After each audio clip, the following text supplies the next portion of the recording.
Shipowick. Hi, I'm Carly Edwards, and I don't even know if I need to say it, but we're the West Coast connection for HD Dental Coaching. Current hosts of Fab FAQ Friday. I love the Fab Friday. I have to say, LeeAnn, I'm so grateful it's Friday today. I know. Me too. It seems like some weeks feel long. Some weeks feel longer. Yeah. The sun's shining today, and I'm so excited to have our friend Sue back again today. Sue is back again today. We got Sue in the house. Sue in the house. But before we bring Sue on, I have a question for you, LeeAnn. Oh, that's good, because I don't like to get left out, so I'm very happy you have a question for me. Plus, I'm sure you're in a chatty mood today. I'm so chatty. Always. So chatty.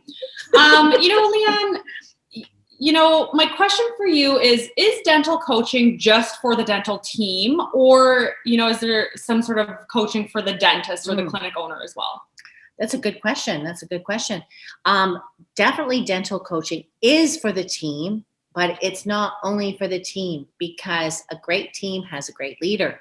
And so when we go in and we work with offices and business owners, it always starts with the person who picks up the phone and says, I need some support. I need some help. I need some guidance. I want my team to be happy. I want us to be productive. Mm-hmm. So it always starts with the leader, because coaching is a commitment. To get great results, you need a commitment, and it starts with the business owner. Starts at the top. Yeah, it starts at the top. So coaching is definitely for everyone, and it definitely starts at the top with the business owner, the dentist. Amazing. Yeah. Amazing. And it could be amazing. It could be so exciting for them all. It usually is, I should say. Almost always. Something clinic owners all eventually do have to deal with as well is either selling or transitioning, whether it's to a corp or to, a private sale. Yeah, there's so many different options out there for dental businesses, dentists and dentist owners, and people graduating from dental school. So many different options, from associateship to buying or buying in. So yeah. And as I mentioned, our lovely Sue's back, and I think she's just the right one to ask our FAQ too. I do too. And Sue, are you there? Sue, we got a good question for you. Sue! Hi again. Yay. Hi, ladies. So Sue, we have an FAQ for you. We do. What should people be aware of when they are selling or transitioning? Yeah, what should the dentists or business owners or soon-to-be business owners have to take all into consideration with all the different options? Oh, that's such a great question, because really this is going to be that question. Yeah, this is an experience that they've never had before, and it's probably isn't going to be repeated for most doctors. Yes. And there's just so many unknowns out there when you're transitioning, and more doctors right now, because of COVID.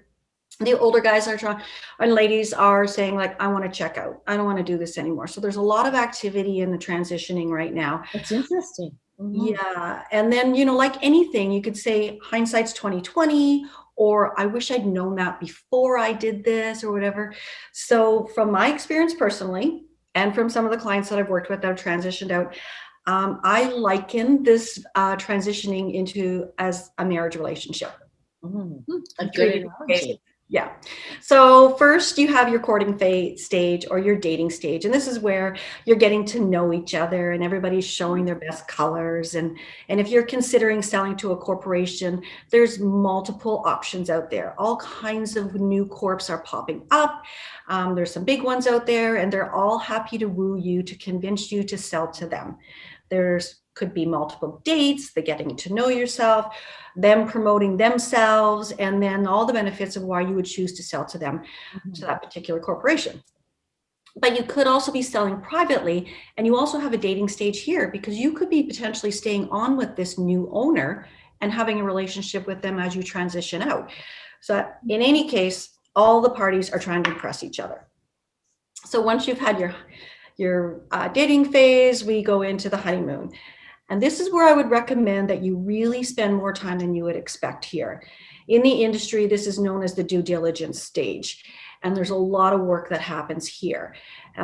All the history of your practice is revealed here, your financials, all the data that supports that, everything about your team, their benefits, their contracts, purchase agreements are going back and forth, and the documents go on and on and on. It's a very time-consuming stage, but it's very necessary.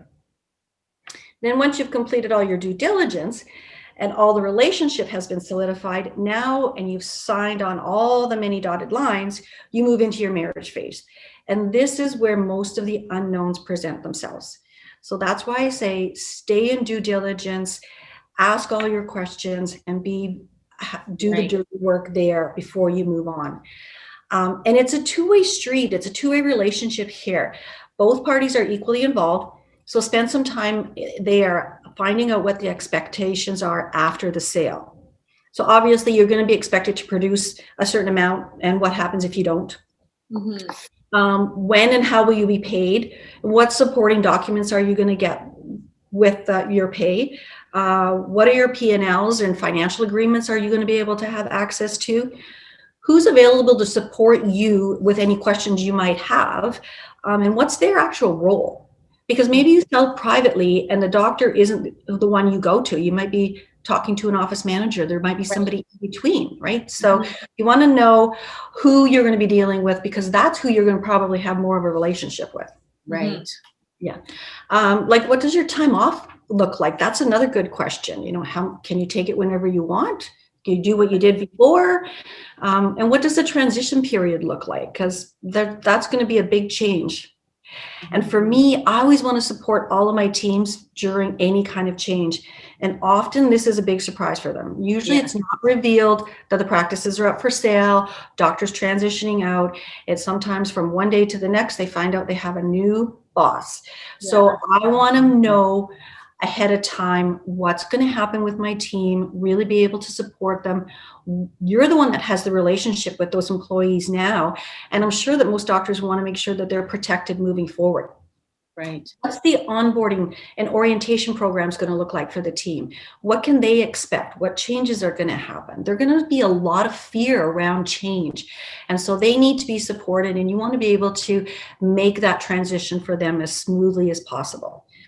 Let's say you're not really an expert at all that stuff, because you are just, wanting to sell, let's say, to a dental corp or a partnership, and or even bring on an associate and then sell to them. Are there options for that kind of business owner who just say, I know my team needs support, but I don't know how to give it to them? What would you recommend for those people? Moving forward with the new owners, or at the time of? I mean, okay, so let's say the dentist doesn't know what to do, but the team needs support. Is there support out there available, i.e. with us, perhaps? Yes. Absolutely. That's what I thought you were asking about. But yes, for sure. We do change management workshops. We support doctors with change. We support teams with change.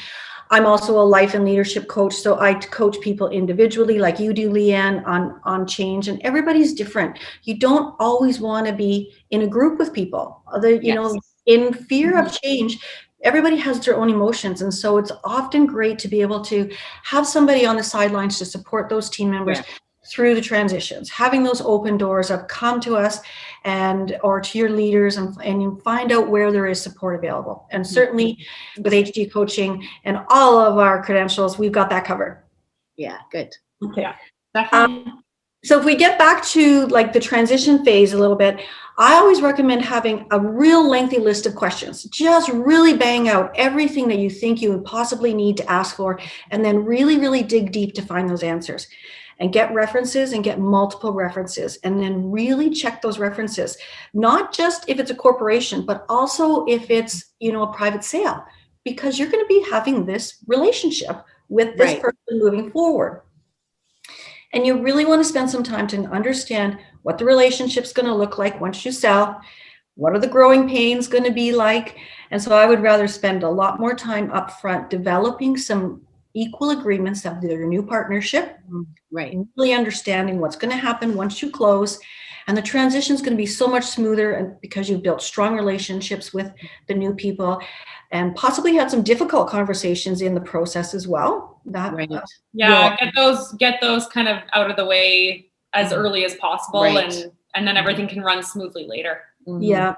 And then, you know, when you have to present the wholesale to your team, you're prepared. You can present it positively and create a really great environment for yourself, for your new partners, for your team members, because they want to be supported. And most ultimately, our patients. That's why we go to work every day. That's why we go to work every day. Wow. You know, I didn't even think about half those things. That's a lot. Well, it is a lot. And I think it's most importantly, you know, it's overwhelming.